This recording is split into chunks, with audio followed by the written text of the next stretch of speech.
پیارے دوستو، اللہ پاک قرآن کریم میں ارشاد فرماتا ہے، میں نے زمین و آسمان کو صرف 6 دنوں کے اندر بنایا اور 7ویں دن اپنے عرش پر جا کر ٹھہرا۔ ایک ہفتے کے 7 دن ہوتے ہیں اور اسلامک تعلیمات میں ہفتے کے 7ویں دن یعنی جمعہ کو یوم السبت کہا گیا ہے، یعنی سب سے برکت والا دن اور باقی دنوں کا سردار۔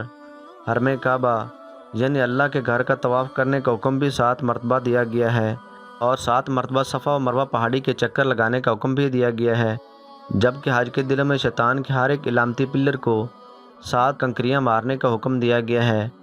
سورۃ فاتحہ قرآن کریم کی وہ سورہ ہے جسے قرآن کریم اور توحید کی بنیاد کہا جاتا ہے، اور یہ اتنی اہم ہے کہ ہم مسلمان دن میں 5 مرتبہ نماز پڑھتے ہیں اور ہر رکعت کے اندر اسے پڑھتے ہیں۔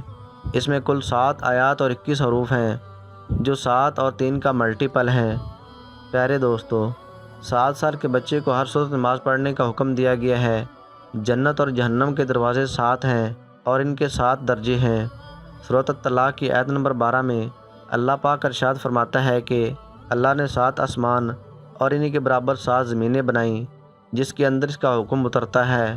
حضرت یوسف علیہ السلام کے دور کی فرعون مصر کو خواب کے اندر 7 موٹی اور 7 دبلی پتلی گائیں دکھائی گئی تھیں، اور قوم عاد پر اللہ تعالیٰ نے 7 راتیں اور 8 دن تک عذاب کی آندھی کو چلائے رکھا۔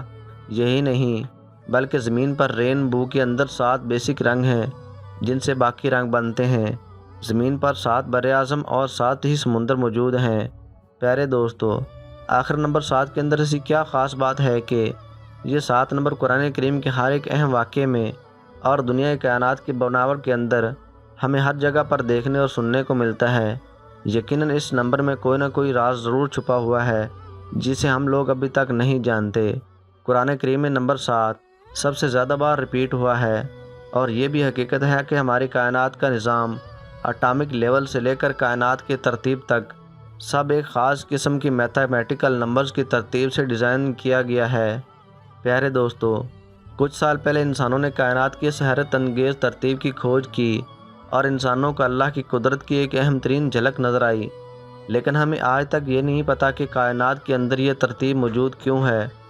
بس اتنا پتہ ہے کہ یہ موجود ہے، بالکل ایسے ہی جیسے ہم نمبر 7 کو اسلامی تعلیمات سے لے کر زمین و آسمان کی ہر ایک ترتیب کے اندر دیکھتے ہیں، مگر اب تک یہ نہیں جانتے کہ اس کے پیچھے خاص وجہ یا میتھمیٹیکل لاجک دراصل ہے کیا۔ پیارے دوستو، اسلامک اسکالرز اور سائنسدانوں کے لیے نمبر 7 آج تک ایک پہیلی بنا ہوا ہے جس کا اب تک کسی کے پاس کوئی جواب نہیں۔ شاید اب تک ہم انسانوں کا دماغ اتنا ایڈوانس لیول پر نہیں جا سکا کہ اس کی گہرائی کے اندر اتر سکے۔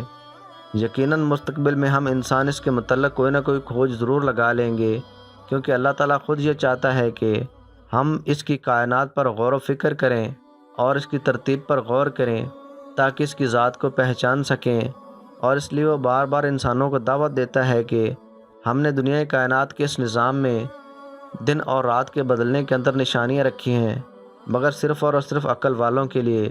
پھر اللہ پاک فرماتا ہے کہ ایک نظر اٹھا کر اس کی کائنات کو دیکھو تو تمہیں اس کے اندر کوئی خامی نظر نہیں آئے گی، یہ بالکل پرفیکٹ ہے، بالکل اللہ پاک کی ذات کی طرح۔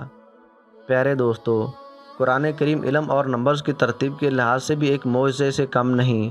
مثال کے طور پر اگر آپ پورے قرآن کا مطالعہ کریں تو لفظ سزا اور معافی قرآن پاک میں 234 بار آیا ہے۔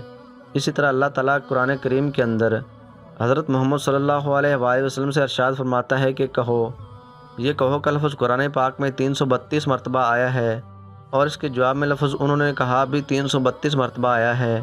حیرت انگیز طور پر لفظ دنیا اور آخرت کی زندگی دونوں قرآن پاک میں 115 مرتبہ آئے ہیں۔ شیطان اور فرشتے دونوں کا ذکر قرآن کریم کے اندر 88 بار آیا ہے، جبکہ جنت اور جہنم دونوں کا ذکر 77 بار آیا ہے۔ اسی طرح زکوٰۃ اور برکت کا لفظ دونوں 32 مرتبہ آئے ہیں۔ یہی نہیں بلکہ ہمارا موسم سردی اور گرمی دونوں 5 مرتبہ قرآن پاک کے اندر بیان ہوا ہے، جبکہ لفظ مرد اور عورت دونوں کو برابر 23 مرتبہ بیان کیا گیا ہے۔ پیارے دوستو، اس سب کے پیچھے لاجک یہ ہے کہ انسان کی تخلیق کے وقت بایولوجیکلی طور پر ایک بچہ اپنے اندر 23 کروموسومز ماں سے اور 23 کروموسومز اپنے باپ سے لیتا ہے، جو ٹوٹل ایک انسان کے اندر 46 ہوتے ہیں۔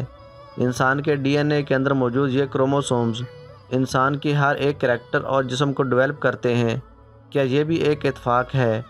اس کے علاوہ زندگی اور موت دونوں کا ذکر 140 بار قرآن مجید کے اندر بیان کیا گیا ہے، جبکہ قرآن پاک میں زمین کا ذکر 13 بار، سمندر کا ذکر 32 بار کیا گیا ہے۔ ان دونوں نمبرز کو اگر جمع کریں تو یہ 45 بنتا ہے۔ اب زمین کے ذکر کو یعنی 13 کو 45 سے تقسیم کریں تو یہ 28.8% بنتا ہے۔ اب اسی طرح سمندر کے ذکر کو یعنی 32 کو 45 پر تقسیم کریں تو یہ 71% بنتا ہے۔ اور ہم سبھی لوگ جانتے ہیں کہ ہماری ٹوٹل زمین پر خشکی ہماری پوری زمین کے 28% حصے پر موجود ہے اور سمندر 71% حصے پر۔ اللہ اکبر! کیا اب بھی کوئی کہہ سکتا ہے کہ یہ سب ایک اتفاق ہے؟ اس کے علاوہ قرآن کریم میں ایسے بے تحاشا معجزات موجود ہیں جو کہ اس کتاب کو اللہ کا کلام اور کائنات کو اس کی تخلیق ثابت کرتے ہیں، مگر صرف عقل والوں کے لیے ان میں نشانیاں ہیں۔ باقیوں کے لیے جن کی آنکھوں پر پٹی اور ان کے دلوں پر موریں ہیں، ان کے لیے سب کچھ صرف ایک اتفاق ہے، جیسا کہ ان کا دنیا میں آنا۔ پیارے دوستو، اللہ تعالیٰ سے دعا ہے کہ وہ ہمیں یہ سب سمجھنے اور نیک عمل کرنے کی توفیق عطا فرمائے۔ آمین۔